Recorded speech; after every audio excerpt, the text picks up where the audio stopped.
UJ environment is something new to most of us, although at other institutions, they are already practicing this. So we're going to spend a little bit more time on that. We did engage in a very productive discussion last Thursday where I gave you something to think about in terms of the dialogical learning and what are the students' responsibilities and what are the supervisors' responsibilities in terms of handling the Viva.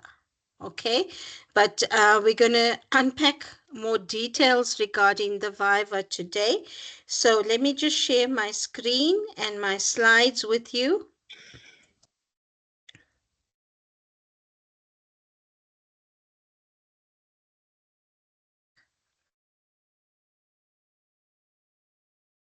Okay, I trust that you can all see my screen. So basically what we're going to unpack today is a little bit more of a definition of what the Viva actually is, right?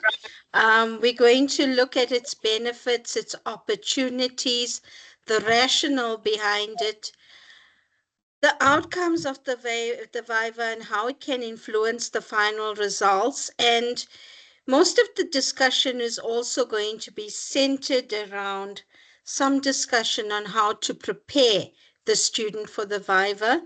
And I did say last week that once we are done with that, we're going to have an open discussion session where you are welcome to ask any questions related to the topics we've covered or the assessments that I do or anything that's not clear to you. We will have an open question and answer session. Okay, so that's basically what we're doing today in this last session. Now, as always, I want to start off by giving you a little activity to do. We did engage in quite a lengthy discussion on the Viva last week. So based on that discussion that we had and what you know about the Viva so far, I want you to think about this question. Do you consider the Viva as a current and emerging issue in postgraduate research supervision, and why? So I'm going to give you about 10 minutes to think about that, and then we'll reconvene in 10 minutes' time for me to hear your responses and for us to engage in further discussion. So at 17:30, we will engage in discussion. So just jot down your points on whether you think it's a current and emerging issue and why.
Oh.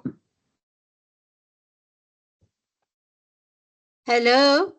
Who, here's, I heard someone call me.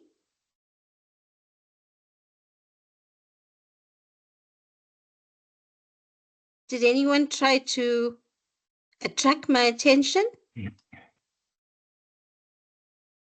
Hello? I don't think so, Prof. I think somebody's mic was accidentally on. Is it? Okay. All right. Thank you.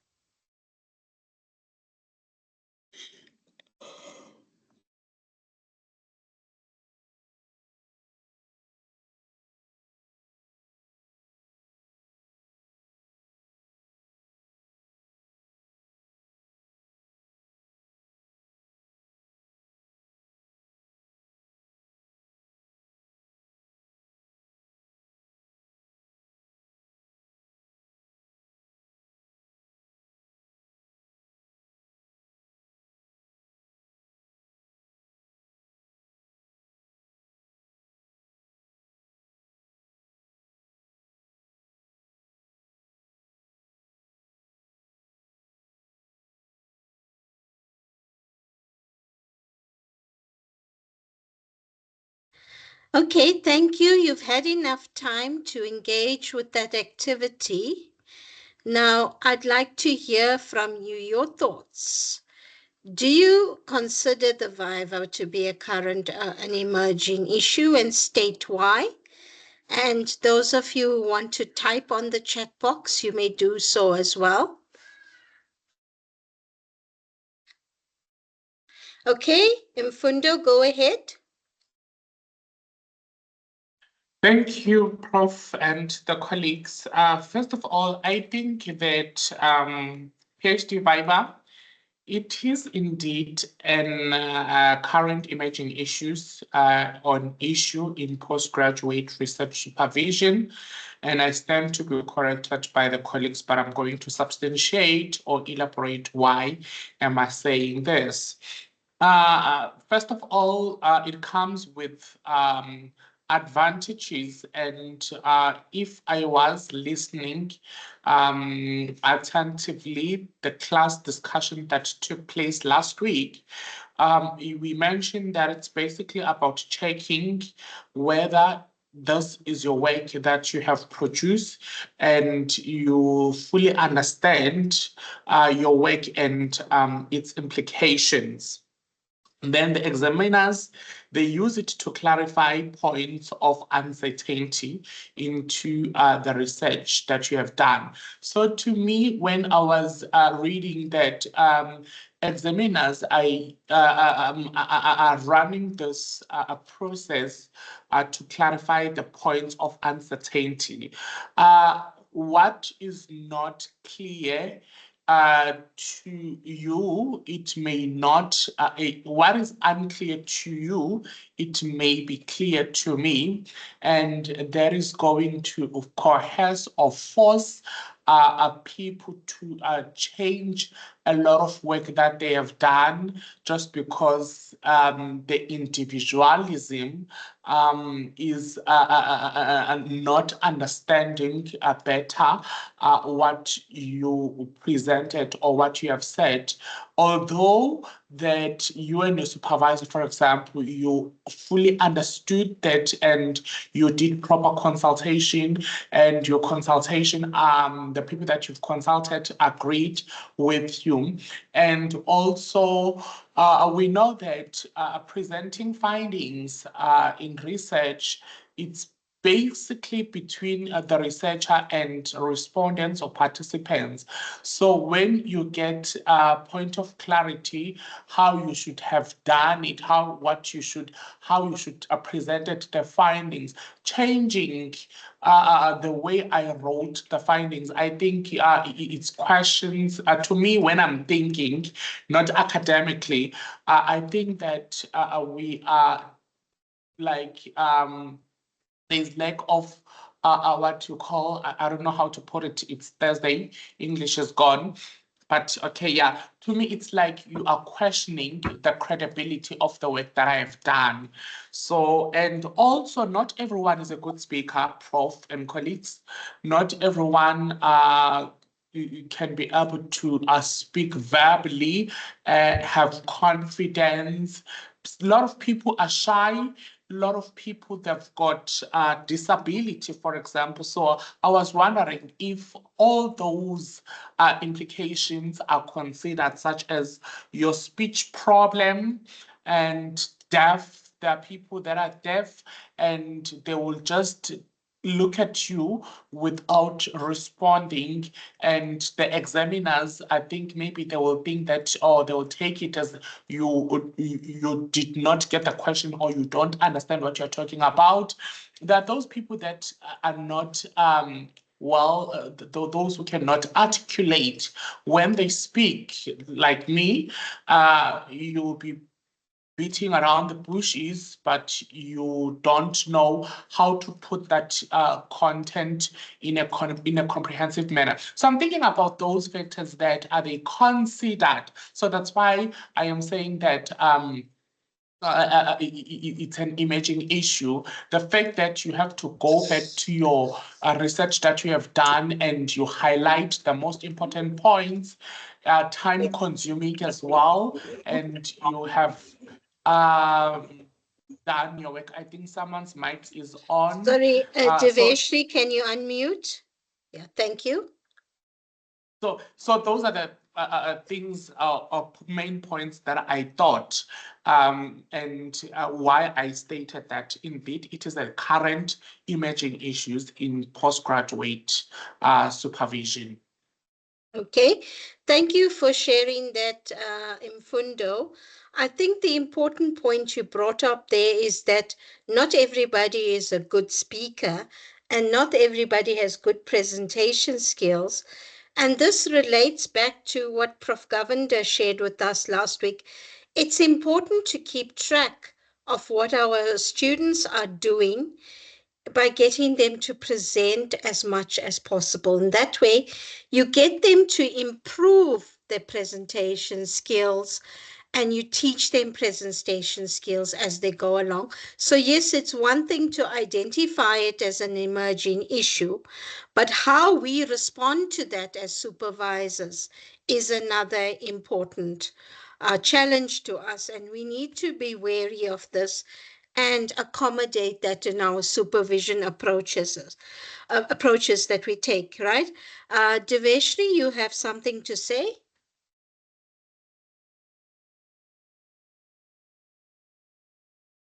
Thanks, Prof. Deveshri? Yeah, Thanks, okay. Prof. Sorry about that.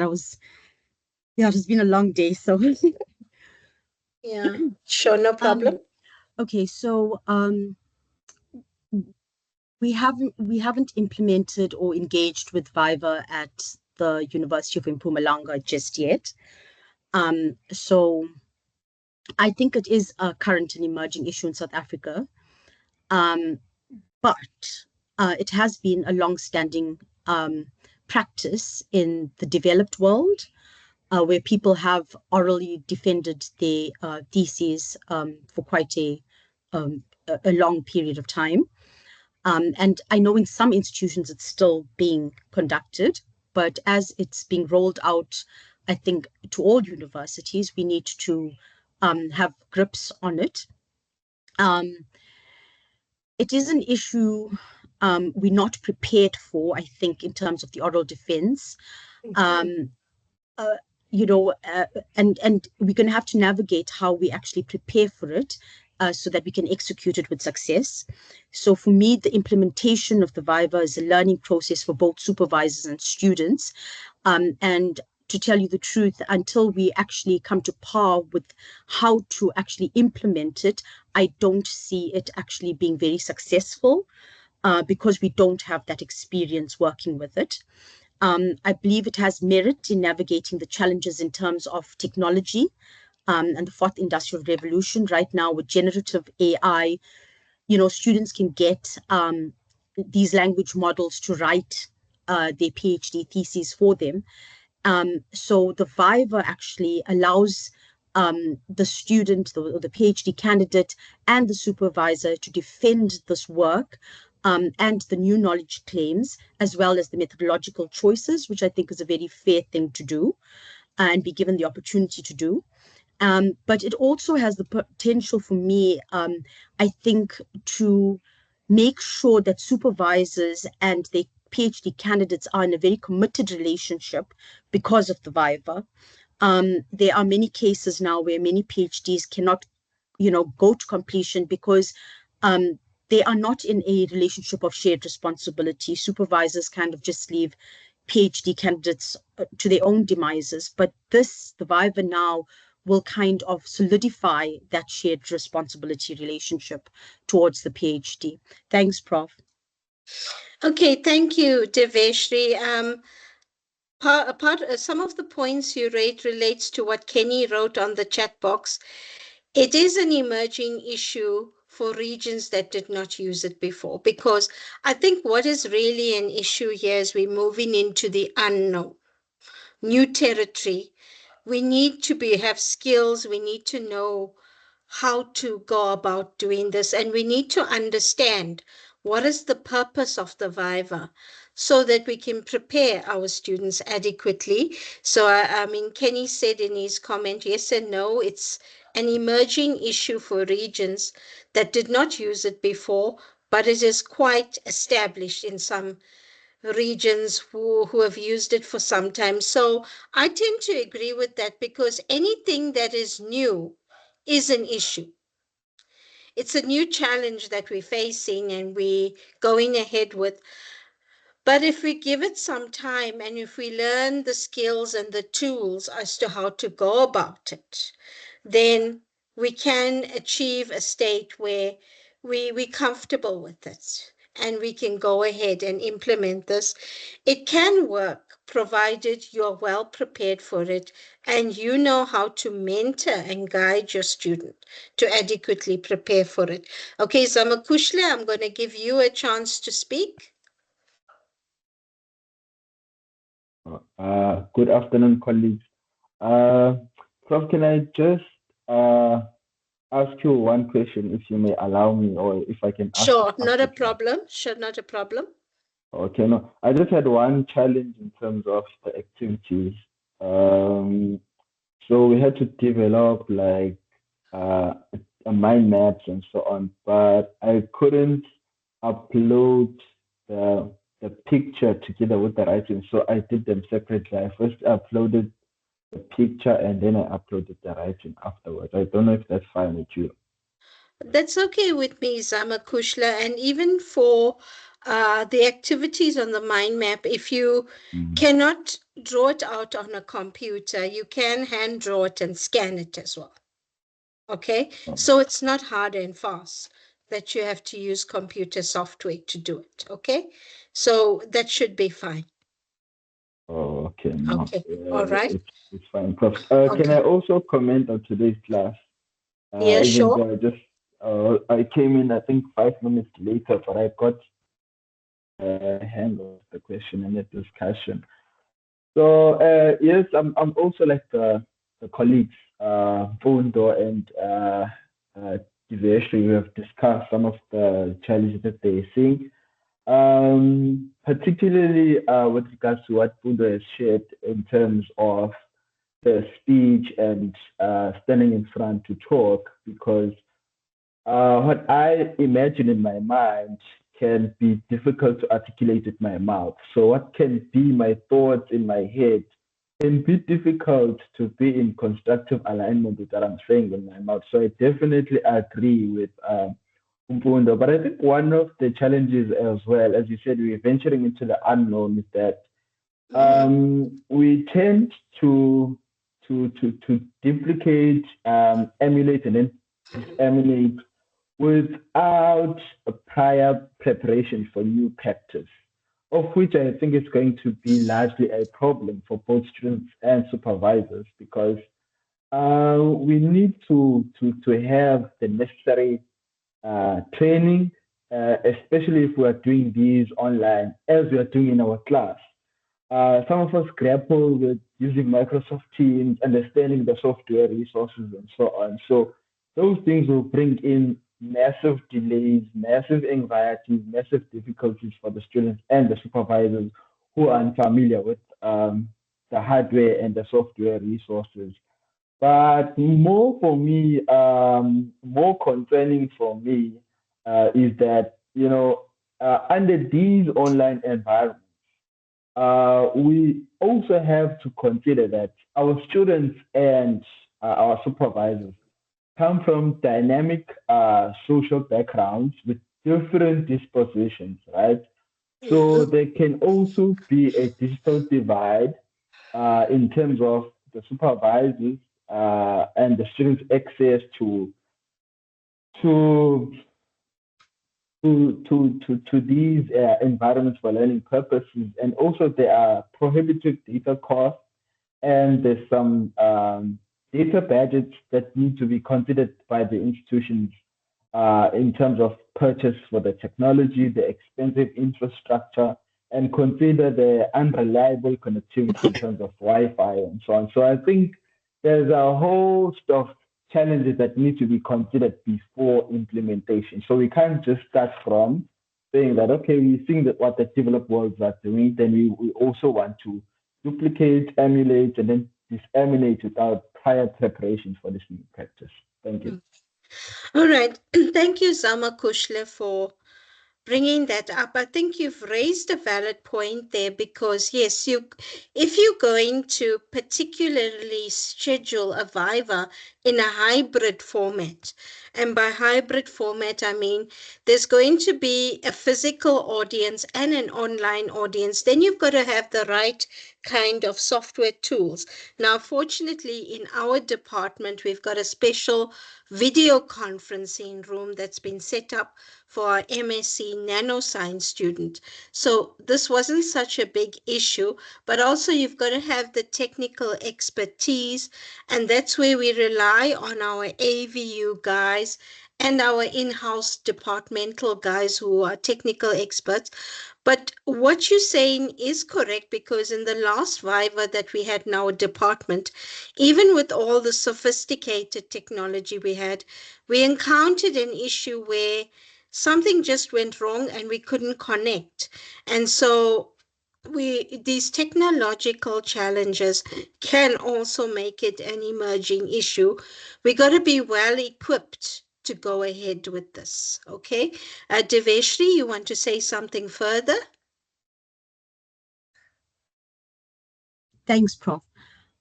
Prof, I think the time of um, debating whether this is a possibility or it is a valid way forward has passed. And I think that we are well on our way to actually implement it. Mhm. Um, and I know Dr. Govender is actually on the road traveling, but if possible, she's done her PhD through a Viva, and maybe it would be useful to have her share her experience with us so we can be more familiar with it. Yes, that's possible, Deveshri. So after we've done what we need to do, I will give her an opportunity to share her experience with us. Okay. Um, Thanks, Prof. okay, thanks. So let me just go back to my presentation. And yes, look, we can argue that it is an emerging issues because it's something new, and these are the challenges that come along and so on. You are right about that, but there's no running away from it. It's come along and it's there, and we need to know how to deal with it. Okay, so let me just go back to my presentation. Okay, sorry.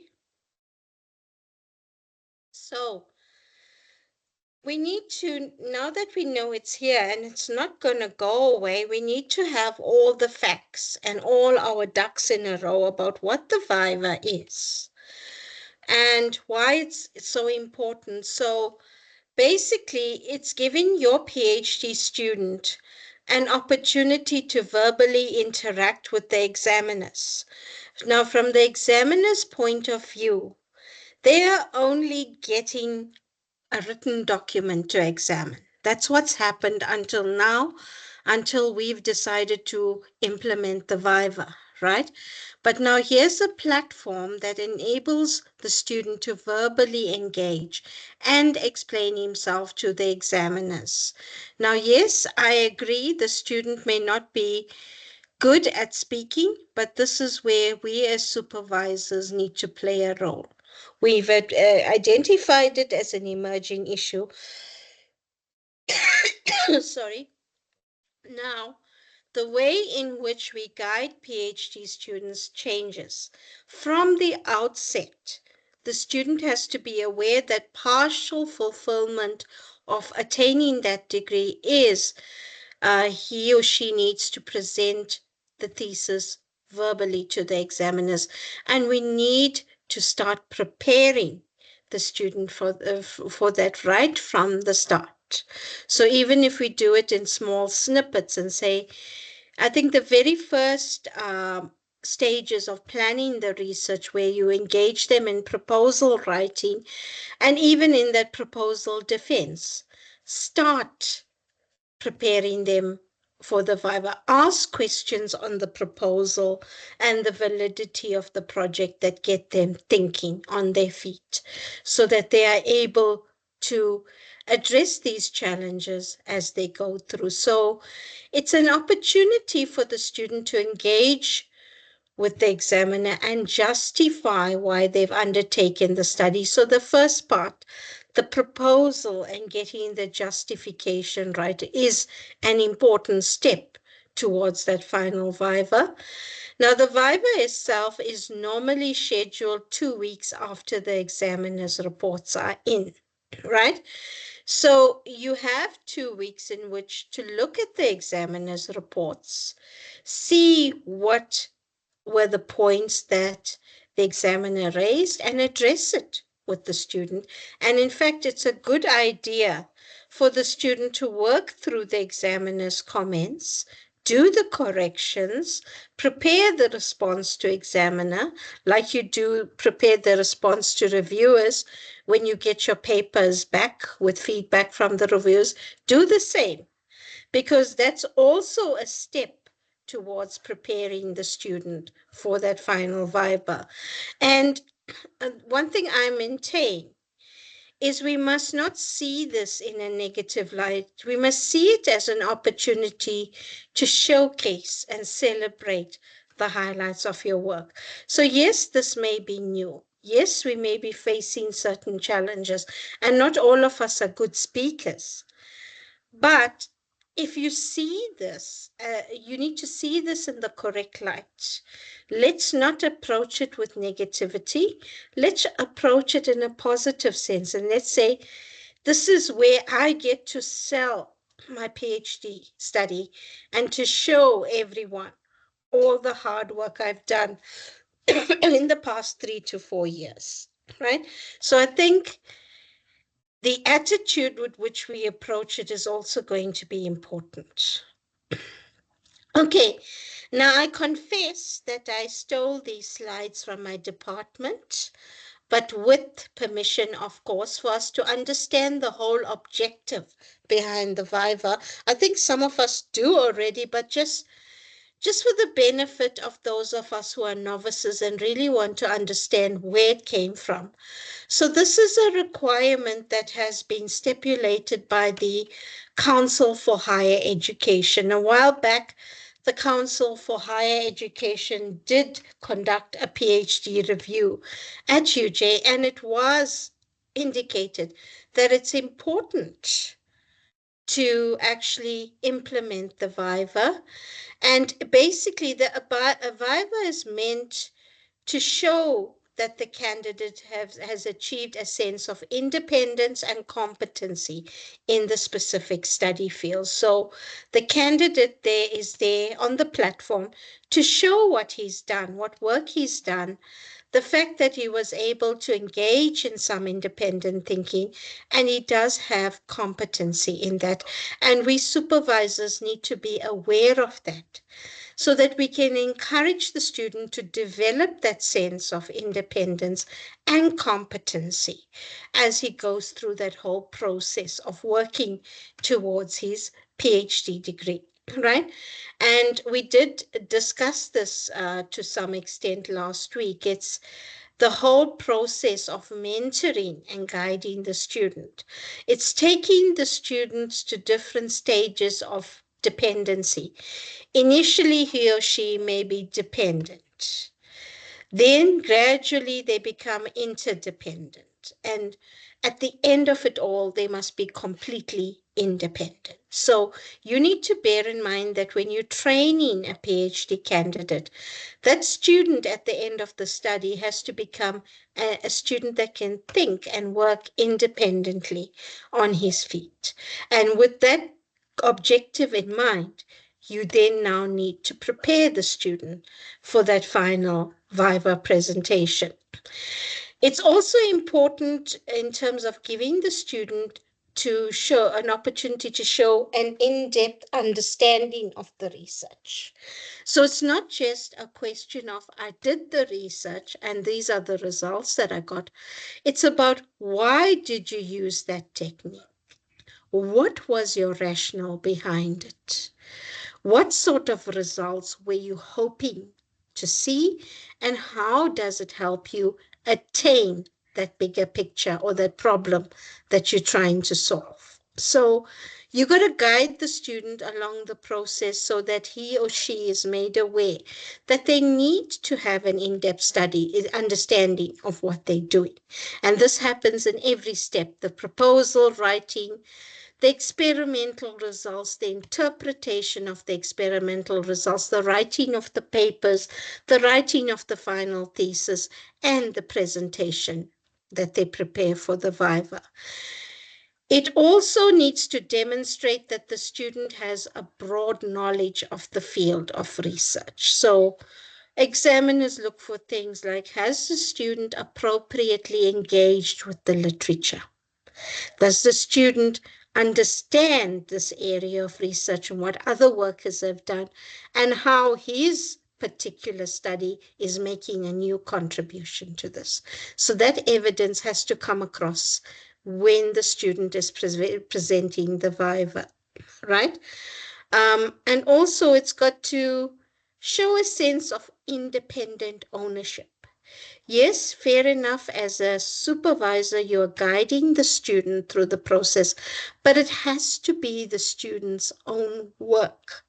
You cannot have a case where you've done all the work for the student has done nothing, and then he or she is just put on the platform to present it. No.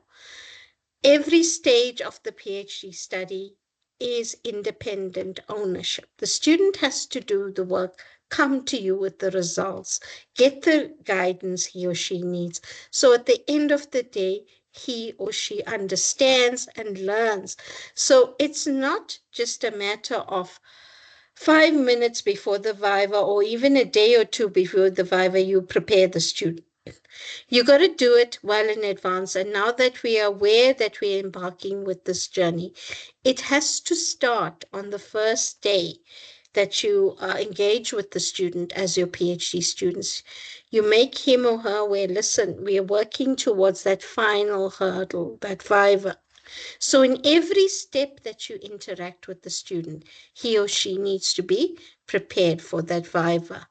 And you know that one of the important requirements, also, before we get to that, sorry, it also gives the candidate an opportunity to engage with specialists, which are not necessarily only the examiners, but also specialists in your own department or colleagues working in a similar field.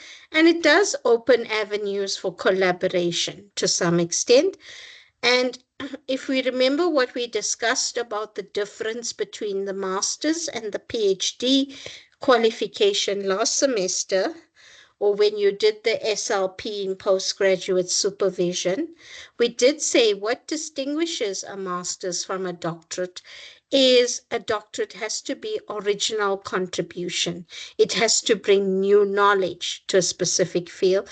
So that new knowledge has to become evident when the student is presenting the Viva as well. So these are all the objectives of the Viva, and This is something that has been proposed by the Council for Higher Education. It's a quality control measure, and I think Deveshri did touch on this point, in which she actually indicated that with a whole lot of software and AI tools out there, a student can generate a PhD thesis without even writing it himself or herself, right? But now this Viva is an important platform to show that the candidate did indeed do the work. So it's an important quality control measure. Okay. Now, the format in which we conduct a Viva is important, and the standard format that we came up with in our department is we appoint a non-assessing chair. Now, the non-assessing chair is the person who conducts the entire oral defense process. They basically start the whole proceedings. They introduce themselves. They introduce the Viva and its main objectives. They outline what it's all about, and they conduct the whole process. Now, who is the non-assessing chair? It's normally a senior colleague in your department. It can be the head of department, a deputy head, or any senior professor in your department, right? The important thing about the non-assessing chair is that particular individual must not be directly involved in the student's project in any way. So you cannot get the co-supervisor to be the non-assessing chair, right? It has to be another senior colleague or a head of department that's not being actively involved in the research. Now, that non-assessing chair is responsible for conducting the proceedings and making sure that everything goes correctly and according to time, right? And like we said, you can do an oral defense virtually or in person. Normally, if the examiners are international examiners who cannot attend in person, we usually present this in a hybrid format, where whoever wants to join can join online, and whoever wants to attend in person can attend, and it's recorded and it's kept as evidence as well. The typical duration of a Viva is 60 to 19 minutes in length. It depends on how much work the candidate has done and how much he or she has to present to the audience. Very importantly, we need to bear in mind that this is still an examination process. So the candidate is not permitted to communicate with anyone during the oral defense, except when the non-assessing chair asks for questions from the audience or the examiners, and then the candidate is expected to answer those questions. Okay, so this is the format that we've introduced in our department. And then basically what happens is the non-assessing chair introduces the candidate. The candidate does his presentation and then is given an opportunity to be asked questions by the examiners and the audience. Then after that is done, the student leaves the room and the supervisor or the supervisors remain to answer questions that the examiners may have, or points of clarity and so on. So this is where you are put on the hot seat as a supervisor, and you are meant to answer questions related to that. So in a sense, it can be viewed as an emerging issue, because now not only is your student under examination, you are under examination as well, right? And then there is a format that's followed after the supervisors engaged. That's when everybody is absent. It's just whoever's recording the minutes and the non-assessing chair who remains. So the non-assessing chair asks the examiners to indicate whether they're able to make a joint recommendation on the outcome. Whether if they are unable to make a joint recommendation, they have to engage in discussion for reasons for non-agreement, right? And then basically the examiners are given an opportunity to say whether they want to keep their initial recommendation or not, based on what they've seen about the candidate in the presentation. So that kind of discussion takes place between the non-assessing chair and the examiners, and there might be a secretariat present in the room to note down the important points. And once the outcome of the viva is determined, a letter is written, it's signed off by the examiners, and it's sent to the appropriate faculty for approval. So that's more or less the proceedings and the format of the viva. Now, one thing we need to bear in mind is this is how students are seeing the viva. They are seeing this as this horrible monster that's come along and it's there to bite them in a bad way. Now, it's our duty as supervisors to clear that fear from them as we go through that process. Yes, we agree that not everyone is a good speaker, and it's up to us as supervisors to train them, to give them opportunities to present so that they become better at it. So you do your bi-weekly meetings like Prof. Govender suggested last week. And in that bi-weekly meetings, a student presents his progress, we give feedback, and in that feedback, you can ask the student, but if the examiner asked you this question in your viva, how would you respond to that? And also give them opportunities to present at local and international conferences, because that helps to boost their confidence. So unfortunately, yes, it is a challenge and a current and emerging issue, because the challenge that we supervisors face is we need to get rid of that monstrosity or that horror image that the viva is creating for students. We need to take that fear out of them and say to them, listen, this is a platform for you to showcase your work, to show the examiner that you've done the PhD, you've done good work. So do not face it with fear, face it with confidence. So we got to bring out that confidence in them as we go along, right?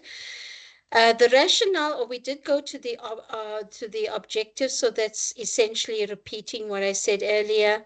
We're giving them an opportunity to engage with the assessors and clarify and justify the work that they've done. So we need to prepare them along those lines as well. But we also need to see some benefits and not, like I said, not approach it with negativity, so to speak. We need to see it as an opportunity for reflection. There will be flaws in every study, and the important thing is how do we reflect on it? How do we take it through going forward, right? It provides an opportunity for networking. For an example, I think this came up in last week's discussion. You're so much into the work that sometimes you don't see the flaws, and that's where you got to see the comments that the examiners are making as having some value and use that as an opportunity to network.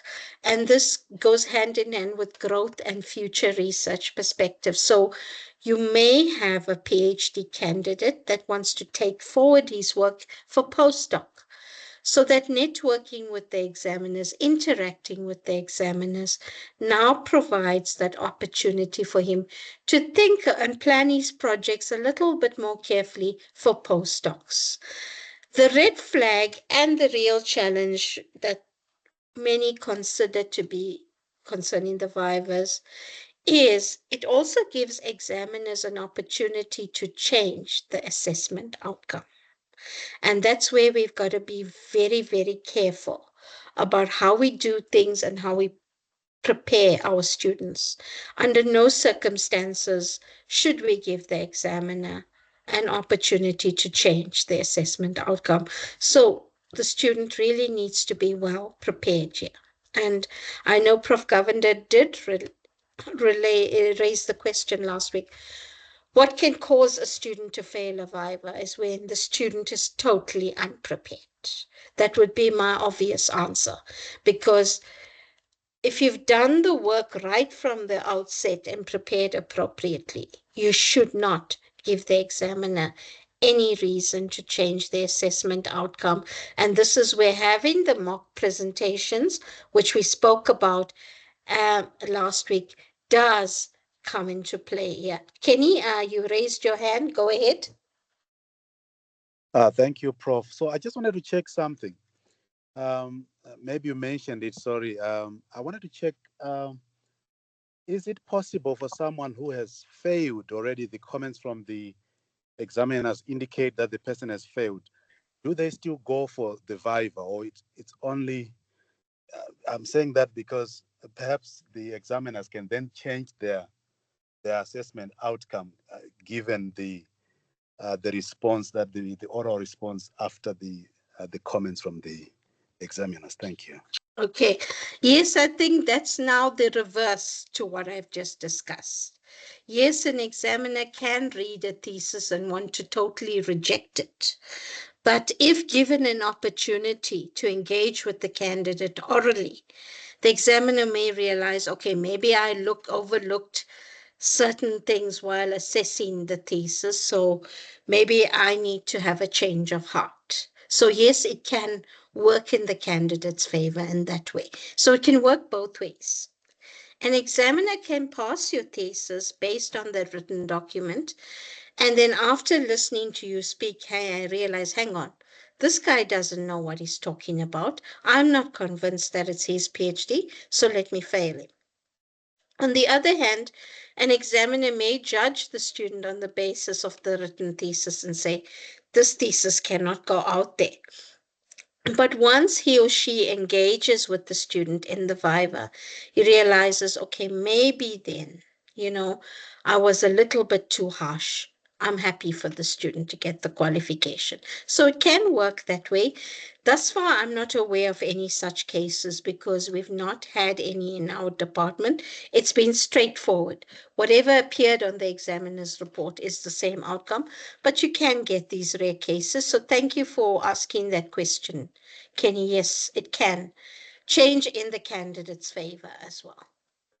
Right, so just to basically remind you of the final results and how they are assessed. For the PhD, we normally appoint 3 assessors. One has to be an international assessor, and the 3 categories is they accept the thesis as is without corrections, or they recommend minor corrections or major corrections. And sometimes they give you the option of a total rejection as well. And this is what we did discuss on the previous side as well. The Viva can change an examiner's perceptions of a student's thesis. So we need to keep things in line so that if your student has already passed on the basis of the written document, he or she shouldn't be given any reason to fail. Some examiners ask for their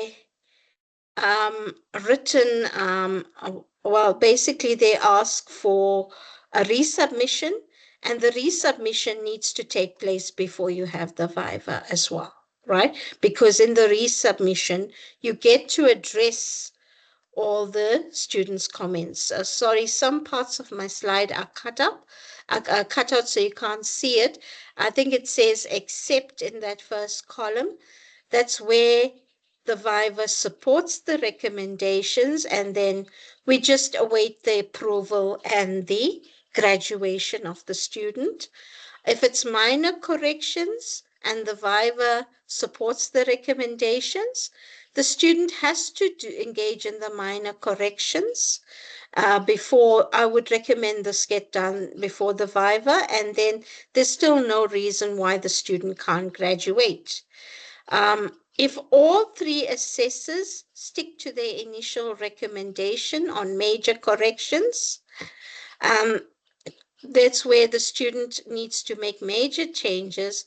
There is that the changes are made, the thesis is sent back for assessment, but there's no further viva. Okay, so what happens is the reports come back with the major corrections. The students addresses this, prepares the thesis for resubmission, and there's only one viva. They have the viva and there's no further viva after that. We can have cases where minor and major changes were recommended, but after the viva, the examiners say it's only minor corrections. The minor corrections can still be done under the supervision of yourself, and they go ahead and graduate. For example, you can have a case where one examiner recommends major and two recommend minor. Basically, after the viva outcome, we agree on minor corrections, and it goes ahead. Now, when three examiners give an outright fail, then that's where we need to bring in the faculty and expert advisors and so on before the thesis is completely rejected. So basically, most of the outcomes so far have been in favor of the candidate, and that's provided that the candidate is well prepared for it, right? There's points that we need to make our students aware of, and that is nobody really wants the student to fail. So you, especially as the supervisor, has been to the 3 or 4 year journey with the student. You do not want him or her to come to that final hurdle where they fail, right? So you need to give them this pointer that no one wants them to fail. They must approach it with the positive mindset and do not give anyone a reason to fail them, right? And you also need to make them aware that no one knows and understands the work better than they do, because it's their thesis, they produced it, so they need to gather the essential tools to defend it.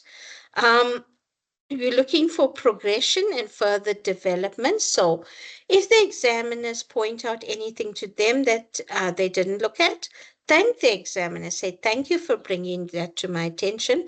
I am considering it for future work.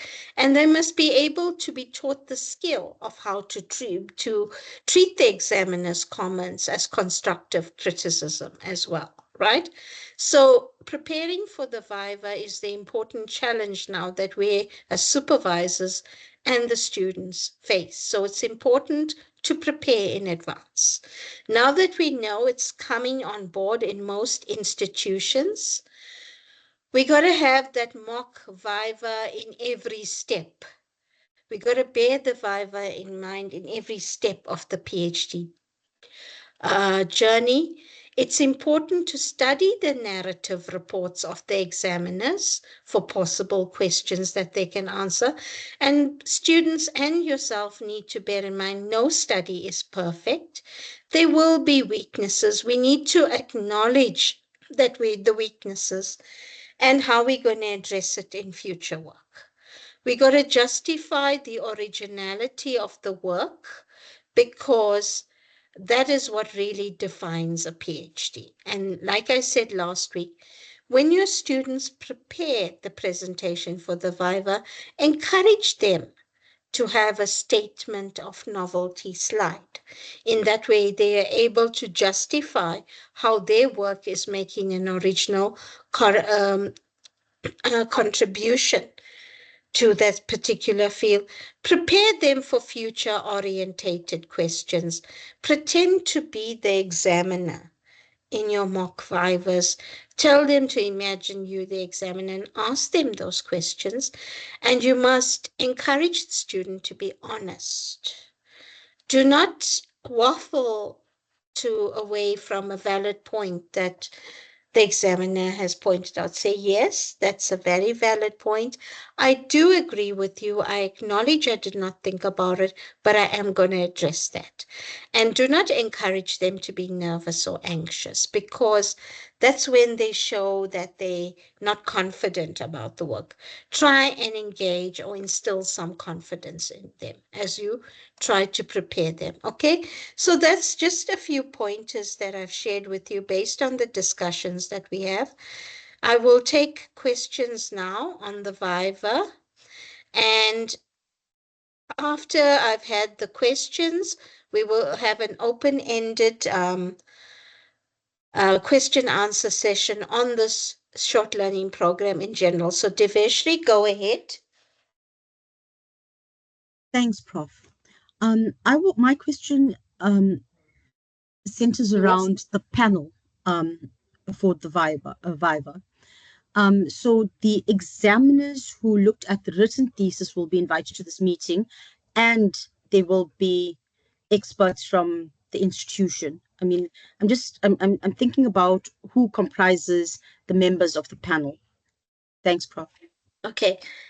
In the Vivas I've attended in our department and the guidelines that our faculty has provided so far, the panel is essentially the three examiners, right? And if one of the examiners is not available, it does basically provide the other two examiners an opportunity to engage with the student. So if one examiner is not available, it can still go ahead with the other two. But it does include also an audience of specialists from the department. So that's why in the format you see I presented for our department. The examiners first ask questions, and then the department gets an opportunity to ask them questions. Or it's a mixed audience, even students from other research groups are invited. They ask questions, but the actual assessment is done by the examiners, not by the department. Okay, so I hope that clarifies the question that you asked. Okay. Are you happy with that answer, Deveshri? Okay. Zamakushla, you've asked what does VIVA stand for. Honestly speaking, I haven't looked into that. I don't have an answer for you, but I believe the term was derived from somewhere. So I will look it up and I will give you an answer for that. Okay. Deveshri, your hand is still up. Yeah, just Karen says it's a Latin word for oral defense, yeah. So it was some kind of oral term or Latin term, but I haven't looked it up, to be honest with you. Oh, Yeah, okay, no, yeah, Prof, okay. it's not a Okay, problem. Deveshri, your hand is still up. My hand is lowered. I'm not sure why you're still seeing it up. Okay, I'm still seeing it. It's probably a network issue. Not a Yes. problem. But I And, just typed Viva in Google to get a meaning, mm, and it says long live. Viva is an exclamation used to express approval or support. yeah, so I think we can look at it in that context. It's approval and support of a PhD. So it's the final hurdle of approval. Okay. Um, any other questions?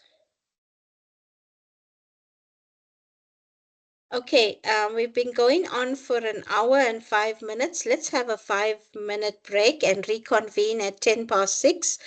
At 10 past 6, Loshni, can you please advise whether you are able to share your experience with the Viva for us? With us, sorry. Prof, I hope I'll have a good evening, everybody. Apologies. Um, I will definitely, if I have network, I will be able to share my Okay. experience. Okay, Thank you. so we'll reconvene at 10 past 6 and we'll check with you then. Okay, thank you.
Okay, thank you, everyone.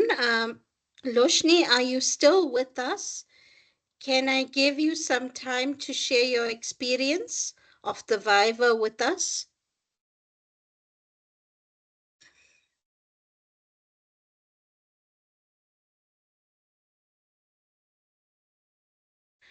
Okay, I think we've lost Loshni, so unfortunately, I will ask her to share her experience on the chat group. I think that would be best.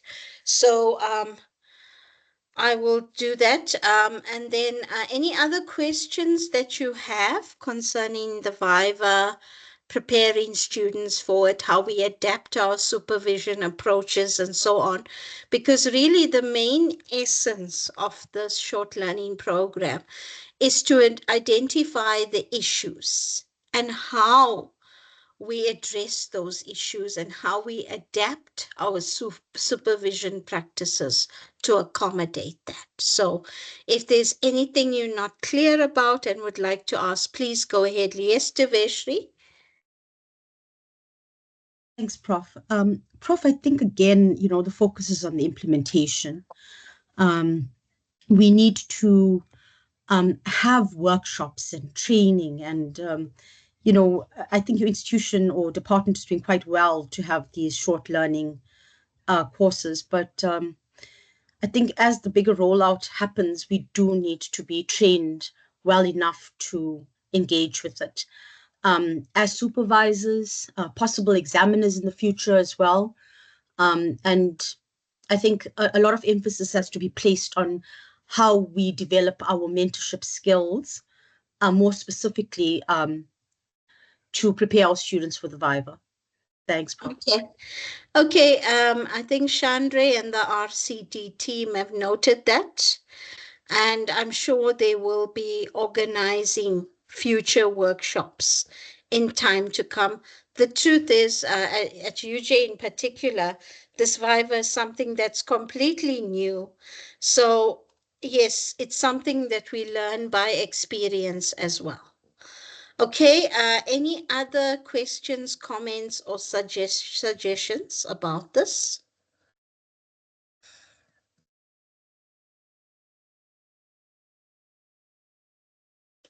Okay, what about the rest of the issues that we discussed now, moving away from the Viva?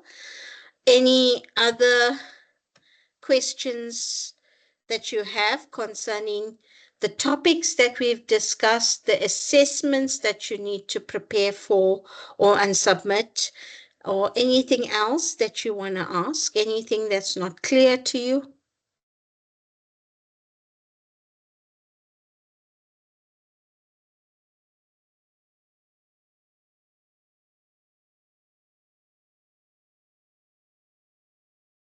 Yes, okay, Loshni, sorry, you're back with us, I see.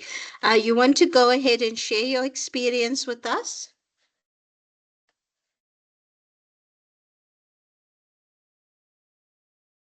Okay, Loshni, I cannot hear you. Yes, apologies. So, can you, are you able to hear me now? I can, but you're Are you breaking able up a to hear me bit. now? Now I can hear you more clearly, yeah. Um, all right. Okay, I was just saying, apologies, I'm on a long drive to our other campus. I think it's good for us to share our experiences, certainly mine from a student perspective, and then from a supervisor perspective. So I'm going to talk about my own Viva. I did my PhD at Stellenbosch and really didn't anticipate what the Viva was going to be because my supervisors and I hadn't spoken about the Viva. So I got through the initial phase of the examination process, and I then got a call mid-December to say that they would like to schedule my Viva. And I was unable to actually think from my mind, and I'll explain why preparation and planning is so important in the bigger scheme of things, because life happens. So I got this call from the faculty to say, well, congratulations, we would like to invite you to come through. We've got a week to go before shutdown to do your oral examination. And I said to the coordinator, thank you very much.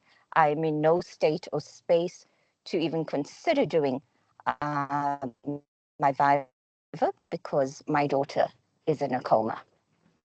And that's the thing that stands out foremostly in my mind, that we need to say to our students, be prepared, know your work, don't rely Absolutely. on external, don't rely on external sources, support, and you need to verbalize every aspect of your study throughout the process, exactly what you have indicated, Prof. So in any event, I then agreed to do the Viva 3 weeks later. However, my daughter was still on life support, so I did not have the opportunity to prepare in the traditional way. I did my presentation on a flight to Cape Town, and in the transfer to the university. And lo and behold, I got there expecting that it would only be my supervisors in attendance, the independent faculty chair, which was the dean of the faculty, as well as the examiners.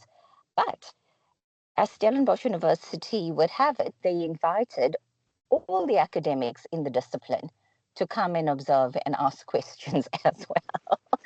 But it was really an interesting experience for me that I was able to defend my work, speak about my work very critically, speak about the 3 literature review chapters that I had put together, and speak confidently about my mixed methods research and the total contribution, because I had been so hands-on and intimately involved in my own work. And one would say, but of course, you would need to be hands-on and intimately involved in your work. But that's not so. I think as a supervisor, I get increasingly concerned when I see students coming through with input and outlines and submissions from AI. And there's so many different tools. And then when you have the discussion about exploring aspects of the literature or the methodology or the conceptual or theoretical framework, they are unable to speak confidently and eloquently from it. So, I listened with great interest to all your input during the presentation, and I think you've given very, very critical insights into how and why we should start the preparation process with students and as students well in advance.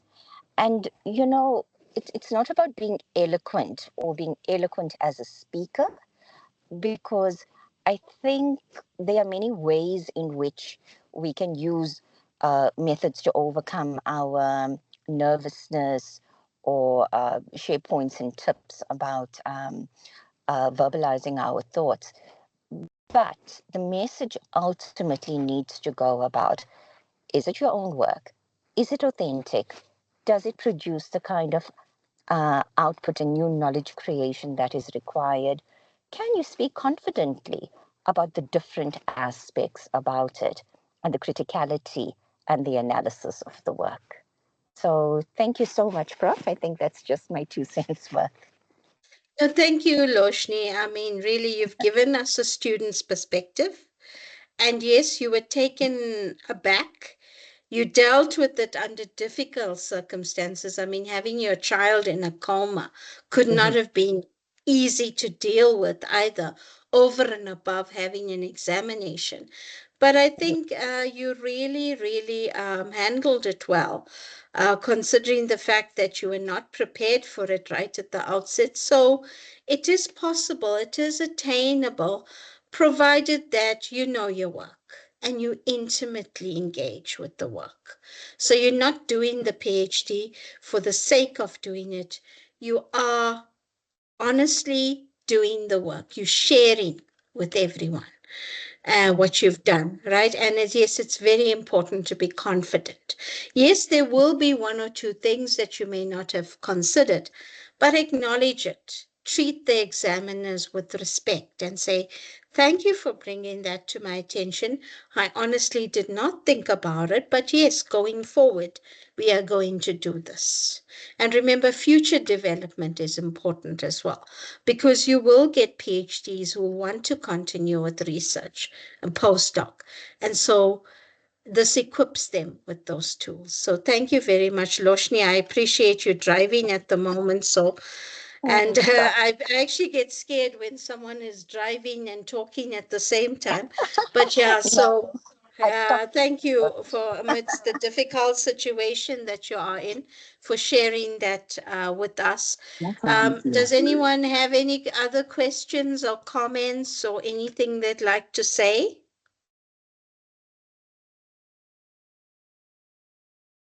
Okay. Okay, so I just want to remind everybody that this is not our absolute final contact session. It's the final contact session before the assessments actually start. So on the 7th of September, we will reconvene. It's a Saturday at 9 o'clock for me to listen to your presentations, which are going to be based on the highlights of your final portfolio. Now, I did spend a bit of time on the Viva, so I'd like to see the Viva come through in your presentations and in your portfolios as well. It's something that wasn't part of your study materials or part of the original syllabus, but it's there, it's an emerging issue. So let's deal with that as well in our assessments. So a few of you have contacted me to say that you're not available on the 7th of September, and I did engage with you and give you alternate deadlines, and I've asked you to record your presentations and submit to me. So please do so by the specified deadline. And the rest of you, I look forward to seeing you on the 7th of September. I look forward to listening to the interesting elements of your portfolio, what you've learned in this SLP, how it's enabled you to reflect on your own supervision practice and so forth. So thank you for that. I don't know if there's anything else you'd like to ask before, or well, we have just over 30 minutes to go. So there's still time available if you want to ask anything or are not clear about anything. Loshni, your hand is still up.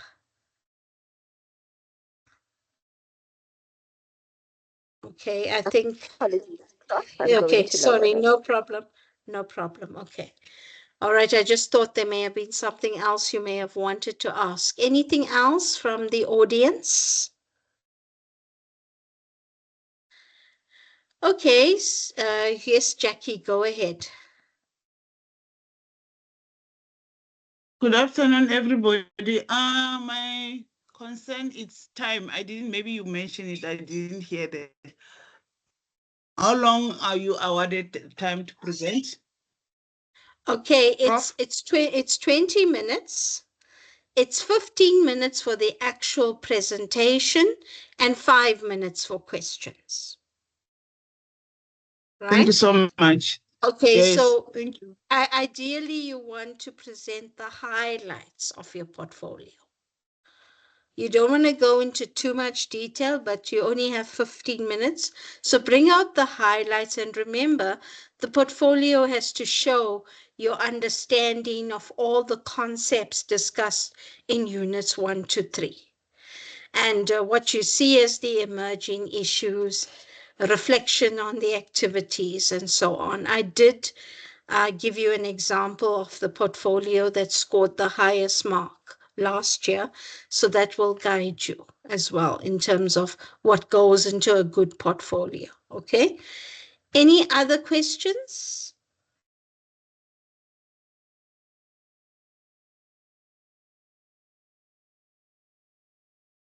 Okay, can I take your silence as we happy, we satisfied, we can go ahead and do all the activities and assignments and prepare for that final presentation and submission?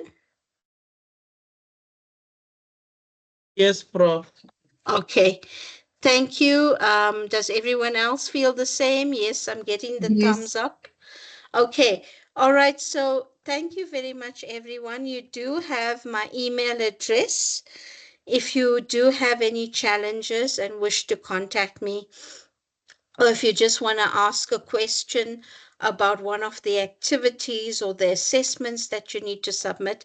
So I do want to remind everyone, except for those who negotiated extensions already, that the activities and the assignments are due by the 2nd of September, right? The presentations, when we meet again, will be on the 7th of September. Now, I will get your class list from the coordinator, and I will post up a presentation schedule on Moodle so that you know what time you're presenting and so on, right? That's the presentations. Then the final portfolio is due on the 10th of September, and those who negotiated extensions, please keep your extension deadline in mind, because remember, I've also got deadlines to meet. I have to submit all your marks by a certain date as well. Okay, see, some of you have already submitted activities. That's good. Keep at it. Don't leave it for the last minute, okay? Sama Kushla? Yes, Prof. I didn't know that we are allowed to negotiate for extensions should we have challenges. So, Prof, like going forward, since we have like the activities and the presentation, which we have to like write and present, like in between, since we have some time in between or a period to prepare and do the activities, are we allowed to engage you and tell you that, hey, Prof, I'm having other challenges in the side, but I've done the work and I am this far. Can I request for an extension? Of course, bearing in mind that you also have your own deadline. Are we allowed to negotiate that with you as well? Yes, you are allowed to negotiate. Those who have emailed me, I've responded to them and I've given them new deadlines. But your marks have to be submitted sometime in mid-November. So I cannot extend it too far. Okay. And I'm trying not to extend it beyond the end of September. Right? So please, Yeah. I will encourage all of you to work through your activities, your assignments as soon as possible. At least get that out of the way. Then if you're having challenges with the presentations and the final portfolio, you can contact me and we can see what extension we can agree on. Okay, so I do bear in mind that you are all working and you do have other commitments, but let's not extend it too far as well. Okay. All right. If there's nothing further from you, I want to thank you, and I will meet you again on the 7th of September. Okay. Thank you, So, Prof. yeah, thank you. And just drop me an email if you're not sure of anything. And those who can come see me physically as well, you're welcome to do so. Okay, thank you. And then we'll meet again on the 7th of September. Bye, colleagues. Great. Bye. Okay, bye.